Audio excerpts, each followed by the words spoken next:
Hello friends, मेरा नाम है कौशिक और आज हम सीए फाइनल आईडीटी का ट्रेंड एनालिसिस देखने जा रहे हैं। इस वीडियो से पहले हमने बहुत सारे वीडियो और भी बनाए जिसमें हमने 4 सब्जेक्ट का ट्रेंड एनालिसिस अभी तक हम देख चुके हैं। एफआर, एएफएम, ऑडिट और डीटी का ट्रेंड और एबीसी एनालिसिस का वीडियो आ चुका है, तो वो आप देख सकते हैं मेरे यूट्यूब चैनल पे। आपको इसके नोट्स चाहिए तो आप हमारा Telegram channel just starter join कर लीजिए, वहाँ पे मैं नोट शेयर कर दूंगा आपको। तो हम अब आगे बढ़ते हैं ट्रेंड एनालिसिस की ओर। आपको पता होगा कि क्वेश्चन नंबर 1 आईडीटी का हमेशा कंप्यूटेशन ऑफ जीएसटी लायबिलिटी में से ही आता है। मई 24 से लेकर जनवरी 26 तक अभी तक वैसा ही क्वेश्चन आता है। टैक्स लायबिलिटी कैलकुलेट करने का बोलते हैं वो। अब ये जो क्वेश्चन होता है ना, इसमें आपको क्या ध्यान रखना होता है, ये होता है clubbing of question. Clubbing of question मतलब क्या कि बहुत सा clubbing of chapters. Clubbing of chapter मतलब क्या कि सप्लाई से चालू करेंगे वो लोग, कि सप्लाई का कोई पॉइंट उठा लेंगे, आरसीएम का कोई पॉइंट उठा लेंगे, एग्जाम्शन का उठा लेंगे, आईटीसी का उठा लेंगे। फिर वो क्या करेंगे, place of supply, time of supply का उठा लेंगे, import and export under GST वो उठा लेंगे। तो ये 7-8 चैप्टर में से ये पूछता है इंस्टीट्यूट। इसमें आपका चांसेस होगा कि ये आपका गलत पढ़ने का ज़्यादा चांसेस होता है। इसको आपको सबसे पहले करना नहीं है, सबसे पहले करना नहीं है इसको। आपको लास्ट के 20 मिनट के अंदर अंदर ही करना है, 20 मिनट या 15 मिनट ज़्यादा से ज़्यादा। क्यों, क्या होगा इसमें, इसमें आपको फुल मार्क्स मिलने के चांसेस बहुत ही कम होते हैं। आप अगर करोगे ना तो भी 14 में से 8-9 इतने ही मिलेंगे आपको। और वो भी बहुत अच्छा लिखा होगा तो, वरना तो 5-6 इतने ही मिलेंगे। तो आप क्या ज़्यादा टाइम दोगे तो आपका पेपर छूट जाएगा इस पर्टिकुलर क्वेश्चन में। तो ये तो आपको लास्ट में ट्राई करना है। लास्ट में आप जल्दी जल्दी करोगे तो अच्छे से लिख पाओगे, क्योंकि क्या होता है इसमें नोट्स भी बनाने होते हैं, बहुत सारी चीज़ें होती है। तो वो स्पीड आपको है ना, पहले करोगे तो नहीं आएगा, लास्ट में आप जल्दी जल्दी में वो अच्छे से कर लोगे। तो लास्ट में करना है इसको, तो 4-5 मार्क्स तो आपके कहीं नहीं जाएंगे।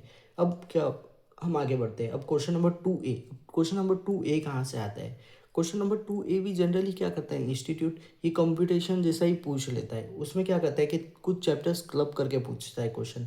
जैसे मई 24 के अंदर उन्होंने क्या पूछा, exemption, ITC, value of supply का मिक्स करके एक सम बना दिया। नवंबर 24 के अंदर एग्जाम्शन फ्रॉम जीएसटी पूछा। मई 25 के अंदर भी एग्जाम्शन फ्रॉम जीएसटी पूछा। सितंबर 25 के अंदर कंप्यूटेशन ऑफ जीएसटी लायबिलिटी। मतलब क्या हुआ इसमें, मैंने क्यों ऐसा लिखा कंप्यूटेशन ऑफ जीएसटी लायबिलिटी, क्योंकि उसमें नेट टैक्स पेएबल कैलकुलेट करने का बोला था और अलग अलग चैप्टर्स के पॉइंट्स उसके अंदर दिए हुए थे, जैसे value of supply, supply exemption. तो इसलिए वो क्वेश्चन भी एक क्वेश्चन नंबर 1 जैसा ही हो जाता है। और जैन 26 के अंदर उन्होंने exemption and charge of GST का मिक्स करके एक क्वेश्चन पूछा था 5 मार्क का। तो जनरली आप देखोगे ना, क्वेश्चन नंबर 2A में आपको चांसेस है कि है ना, एग्जाम्शन फ्रॉम जीएसटी में से क्वेश्चन मिल जाए, वहाँ से ही आपको क्वेश्चन मिल जाएगा। कभी कभी इंस्टीट्यूट खेल करता है तो कंप्यूटेशन ऑफ जीएसटी लायबिलिटी भी पूछ लेता है, पर इस बार तो आपको शायद एग्जाम्शन फ्रॉम जीएसटी में से ही क्वेश्चन मिलेगा। तो एग्जाम्शन को भी हम छोड़ नहीं सकते। अगर आप क्वेश्चन नंबर 2 छोड़ रहे हो तो फिर आप छोड़ के चले जाओ, क्योंकि क्या होगा, क्वेश्चन नंबर 1 में तो आप कुछ ना कुछ करके आ ही जाओगे। एमसीक्यू में आपको थोड़ा तकलीफ हो सकता है, तो उस हिसाब से आप देख लेना। बाकी चैप्टर तो एग्जाम्शन फ्रॉम जीएसटी बहुत ही बड़ा है। अब क्वेश्चन नंबर 2B कहाँ से आता है? अब क्वेश्चन नंबर 2B जनरली है ना, आप देखोगे इसमें भी आप कोई फिक्स पैटर्न प्रिडिक्ट नहीं कर सकते। कभी क्या पूछता है इंस्टीट्यूट, वैल्यू ऑफ सप्लाई का क्वेश्चन पूछ लेता है। फिर मई 25 के अंदर उन्होंने क्या किया, जॉब वर्क में से पूछ लिया। सितंबर 25 के अंदर उन्होंने क्या किया, कोई बाइफर्केशन दिया नहीं था, मतलब 10 मार्क का क्वेश्चन नंबर 2A पूछ लिया था, इसलिए उन्होंने वैल्यूएशन अंडर कस्टम तो हर अटेम्प्ट में आता ही है क्वेश्चन नंबर 2 में, तो वो पूछना पड़ा उनको 4 मार्क का। जैन 26 के अंदर उन्होंने क्या किया, exemption and charge of GST का ही क्वेश्चन पूछ लिया। अब exemption and charge of GST का क्वेश्चन कैसे साथ में, क्योंकि क्या होता है, exemption and charge of GST RCM वाला चैप्टर है ना, हैंड टू हैंड ही जाता है। आपने बहुत सारे टीचर पढ़ाते भी ऐसा ही है, हैंड टू हैंड। पहले एग्जाम्शन वाला चैप्टर पढ़ाएंगे, फिर आरसीएम वाला पढ़ाएंगे। अब क्वेश्चन नंबर 2C हमारा का 4 मार्क का आता है। 4 मार्क का क्वेश्चन फिक्स है कि वैल्यूएशन अंडर कस्टम में से क्वेश्चन आएगा। वैल्यूएशन अंडर कस्टम तो आपको 4 मार्क का फिक्स है, इसलिए आपको अच्छे से कर ही लेना है। यहाँ पे तो आपके मार्क्स जाने ही नहीं चाहिए, वो मार्क्स आपके हैं, इंस्टीट्यूट से आपको उसको छीनना है। अब क्वेश्चन नंबर 3A 5 मार्क का आता है। अब जनरली ये है ना, प्लेस ऑफ सप्लाई में से आता है। जैसे मई 24 के अंदर प्लेस ऑफ सप्लाई में से आया, मई 25 के अंदर भी आया और सितंबर 25 के अंदर भी आया प्लेस ऑफ सप्लाई में। जैन 26 के अंदर उन्होंने एग्जाम्शन फ्रॉम जीएसटी पूछ लिया और नवंबर 24 के अंदर आईटीसी से पूछ लिया था। इस बार हाई चांसेस लेंगे कि क्वेश्चन नंबर 3A आपको प्लेस ऑफ सप्लाई में से देखने मिल जाएगा। मेरे को लगता है प्लेस ऑफ सप्लाई में से देखने मिलेगा आपको। क्वेश्चन नंबर 3 भी 5 मार्क का आया था, 5 मार्क का आता है। मई 24 के अंदर value of supply plus supply में से आया था, मतलब दोनों चैप्टर का मिक्स करके पॉइंट्स थे। नवंबर 24 के अंदर उन्होंने सप्लाई में से पूछ लिया, मई 25 के अंदर टाइम ऑफ सप्लाई, सितंबर 25 के अंदर टाइम ऑफ सप्लाई और जन 26 के अंदर import and export under GST. देखो क्वेश्चन नंबर 3 भी में आप बोल सकते हो कि टाइम ऑफ सप्लाई में से आ सकता है, जनरली वैल्यू में से भी पूछ सकते हैं वो लोग, इसलिए इसको आप प्रिडिक्ट नहीं कर सकते।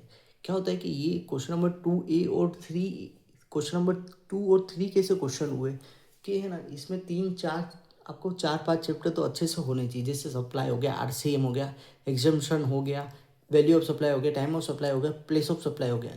जो बड़े बड़े चैप्टर्स हैं ना, जो क्वेश्चन नंबर 1 को भी सॉल्व करने में हेल्प करेंगे, अगर वो आपके 7-8 चैप्टर होंगे ना, तो आपको क्वेश्चन नंबर 1, 2, 3 करने में तो कोई आपको डिफिकल्टी नहीं आएगी। अब हम बढ़ते क्वेश्चन नंबर 3C की ओर। 3C बताए, देखो आपको इतना ध्यान रखना है, 2C, 3C, 5C, 6C, ये तो आपका कस्टम में से ही क्वेश्चन आते हैं, ये तो आपको बताइए होगा। 2C, 3C, 4C, 5C, 6C, पाँच पाँच ये आपके कस्टम में से ही आते हैं, ये फिक्स है। तो 3C कहाँ से आता है? 3C कहाँ से आता है? 3C generally exemption from custom duty में से आता है। 3 अटेम्प्ट में तो आया है, नवंबर 24, सितंबर 24, जन 26। कभी कभी इंस्टीट्यूट क्या करता है, मई 25 के अंदर levy and type of custom duty में से पूछ लिया था और मई 24 के अंदर क्लासिफिकेशन में से पूछ लिया था। तो इस टाइम हम कह सकते हैं कि किसी और चैप्टर में से शायद पूछ लें इंस्टीट्यूट, इस टाइम किसी और चैप्टर में से भी इंस्टीट्यूट पूछ सकता है। ऐसा नहीं बोल सकते कि direct exemption from custom duty में से पूछेगा। मैंने यहाँ पे हाईलाइट कर रखा है क्योंकि क्या है कि चैप्टर का नाम बहुत बड़ा है, exemption from custom duty, stores and baggage. तो कौन से टॉपिक पे से पूछा इंस्टीट्यूट ने, इतने बड़े में से एग्जाम्पशन फ्रॉम कस्टम ड्यूटी में से पूछा, इसलिए बराबर। अब क्वेश्चन नंबर 4A कहाँ से आता है? देखो 4A जनरली क्या होता है, payment of tax, TDS, e commerce operator और TCS, ये जो है ना, इसमें से क्वेश्चन आने के चांसेस ज़्यादा से ज़्यादा रहते हैं। ज़्यादा से ज़्यादा इन क्वेश्चन नंबर 4A वहाँ से ही आता है, जैसे वो इंटरेस्ट कैलकुलेशन का हो गया, अंडर सेक्शन 50 वाला, वो सारे क्वेश्चन जनरली देखने में मिलते हैं। तो जैसे मई 24 के अंदर ECO वाले में से आया था, नवंबर 24 के अंदर payment of tax and TDS में से आया था, मई 25 के अंदर payment of tax and TDS में से आया था और सितंबर 25 में भी वहाँ से ही आया था। जन 26 में रिफंड का क्वेश्चन पूछ लिया था। क्यों रिफंड का क्वेश्चन पूछा था वो भी मैं आपको बताता हूँ, क्योंकि मई 24 में रिफंड का पूछा, उसके बाद इंस्टीट्यूट ने जनवरी 26 सितंबर 25 तक पूछा ही नहीं, इसलिए इस बार तो उसके चांसेस फुल ही थे, इसलिए उन्होंने रिफंड GST पूछ लिया। मैं आपको बोला ना, मई 26 में आपको चांसेस कम ही है कि रिफंड में से आपको क्वेश्चन देखने का मिलेगा। तो आप इसको, मैं आपको ABC में बताऊंगा, B कैटेगरी में रख सकते हो, वो भी लास्ट लास्ट में रखना, बाकी चल सकता है यूँ। बाकी चैप्टर बहुत बड़ा है तो देख लेना आप आपके हिसाब से। अब क्वेश्चन नंबर 4B कहाँ से आता है? क्वेश्चन नंबर 4B 5 मार्क का आता है। जनरली क्या होता है कि है ना, ये कुछ 3-4 चैप्टर होते हैं जो मैं आपको बताऊंगा ABC एनालिसिस के वक्त, वो आप करोगे ना तो ये आपको क्वेश्चन कवर होने के चांसेस हो जाते हैं। जनरली क्या होता है कि tax, invoice, debit, credit note में से ये क्वेश्चन देखने मिलता है, रिटर्न्स में से जी देखने मिल सकता है, EV बिल में से देखने मिल सकता है। तो ऐसे 3-4 चैप्टर है, वहाँ से आपको ये दिखने के मिल सकता है। जैसे इंस्टीट्यूट ने क्या किया, मई 24 के अंदर उन्होंने रिफंड अंडर GST में से पूछ लिया, बराबर।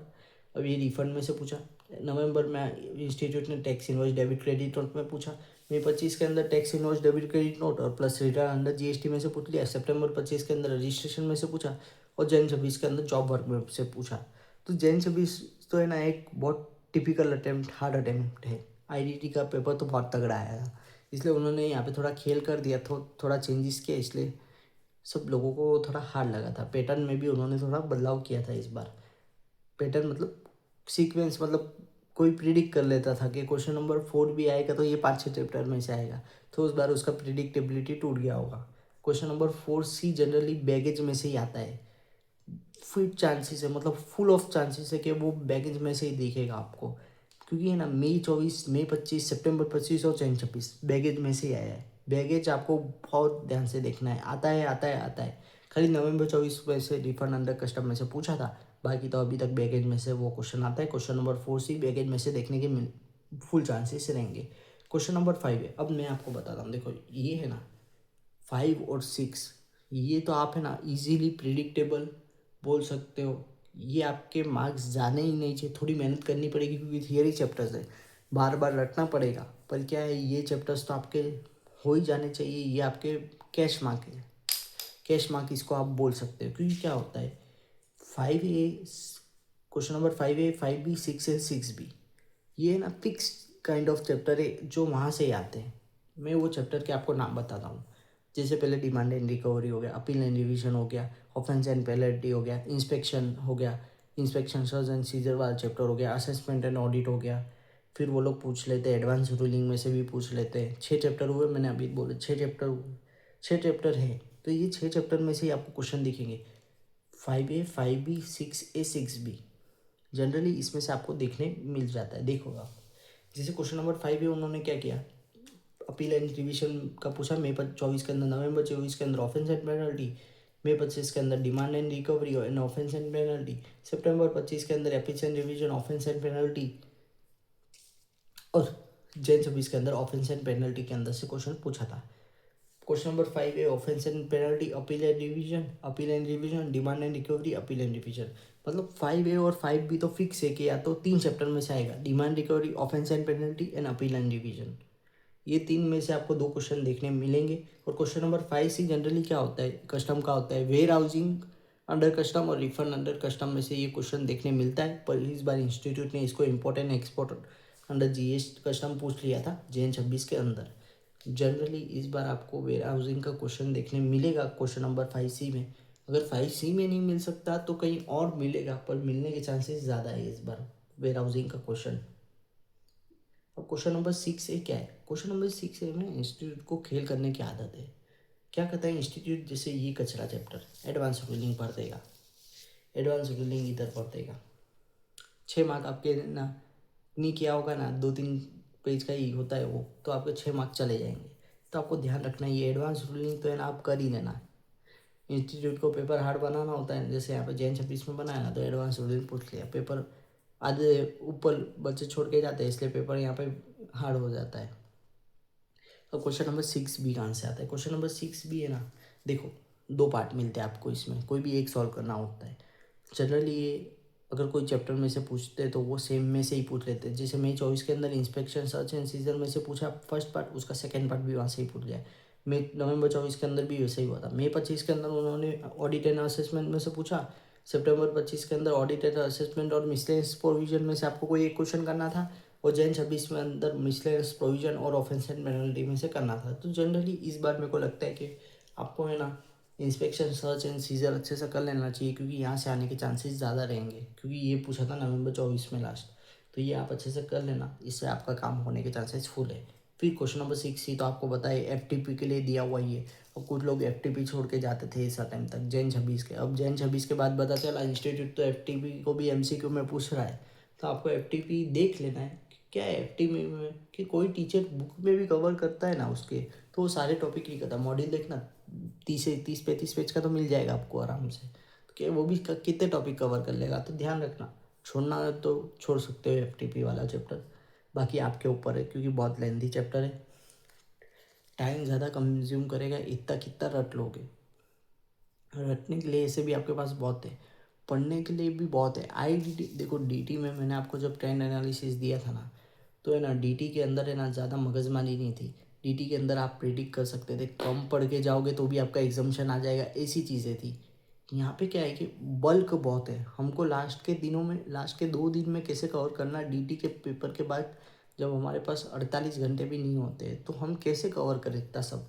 तो उसके लिए आपको सोचना है, IDT के अंदर उसके लिए अपन को सोचना है। बाकी तो आपका एग्जामेशन आ जाएगा, अगर पेपर थोड़ा लीनियंट आया या हार्ड भी आया और आपका प्रिपरेशन अच्छा है तो भी आपका एग्जामेशन आ जाएगा। इसका मैं आपको PDF टेलीग्राम चैनल पे भेज दूंगा। मैं इसमें ज़्यादा प्रिडिक्टेबिलिटी पे जाता नहीं हूँ, मैं आपको इसमें ABC एनालिसिस में और ज़्यादा एडवांस, मतलब और ज़्यादा अच्छी तरीके से ना आपको और समझने मिलेगा। इधर तो मैंने आपको ऊपर ऊपर से या थोड़ा डीप में भी आपको बता दिया है, पर मैं उधर आपको अच्छे से बताऊंगा कि ये क्वेश्चन में, ये चैप्टर किस क्वेश्चन में आने के चांसेस रहेंगे, जैसे इसी के बेसिस पे होगा। पर कुछ चैप्टर जैसे 5-5 चैप्टर का क्लबिंग करके 20-25 मार्क का आता हो, तो वैसे मैं आपको अच्छी तरीके से ABC एनालिसिस में भी दिखाऊंगा। अगर ये आपको वीडियो अच्छा लगा हो, लाइक कीजिए, शेयर कीजिए और सब्सक्राइब जरूर करना। मैंने देखा है कि बहुत लोग टेलीग्राम चैनल में आ जाते हैं नोट्स के लिए सब्सक्राइब करे बिना। सब्सक्राइब कर देना, आपका कुछ जाएगा भी नहीं। इसलिए उसमें क्या होता है कि सब्सक्राइब करने का मैं इसलिए बोलता हूँ, और हम टारगेट इसलिए सेट करते हैं कि इतने सब्सक्राइबर के बाद वीडियो आएगा, क्योंकि यह होता है कि यूट्यूब भी उसी वीडियो को रीच ज़्यादा देता है जिसको लोग देखते हैं। आप जितना ज़्यादा सब्सक्राइब करोगे उतनी ज़्यादा लोगों के पास ये सब चीज़ें पहुँचेगी। होप सो ये वीडियो आपको अच्छा लगा हो। कोई भी डाउट हो तो कमेंट सेक्शन में मेंशन कीजिए। कोई आपका फीडबैक है तो फीडबैक भी आपको देने चाहिए। टेलीग्राम पे आप मेरे को डीएम कर सकते हैं, आपको कुछ अच्छा लगा हो, नहीं अच्छा लगा हो, कुछ ज़्यादा कुछ पूछना हो। होप सो ये वीडियो आपको अच्छा लगा हो। Thank you so much. मिलते हैं नेक्स्ट वीडियो में। अब हम नेक्स्ट वीडियो अपलोड करेंगे, हमारा टारगेट है 600 सब्सक्राइबर हो जाएंगे तब अपना नेक्स्ट वीडियो भी अपलोड हो जाएगा। इसका ABC एनालिसिस का वीडियो मैं अपलोड कर दूंगा और वो सी ए फाइनल का लास्ट वीडियो होगा। IBS के लिए हम कोई भी वीडियो नहीं लाएंगे क्योंकि IBS देखो प्रेडिक्ट भी नहीं कर सकते। कभी कोई वेटेज ज़्यादा बढ़ा देते, कम बढ़ा देते हैं, तो क्या है कि IBS है ना, हम प्रेडिक्ट भी नहीं कर सकते, ज़्यादा मगजमारी भी नहीं कर सकते।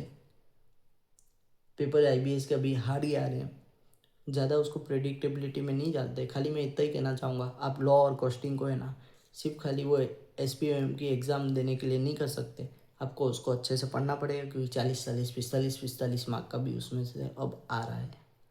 इतना मैं कहूँगा। होप सो ये वीडियो आपको अच्छा लगा हो। Thank you so much.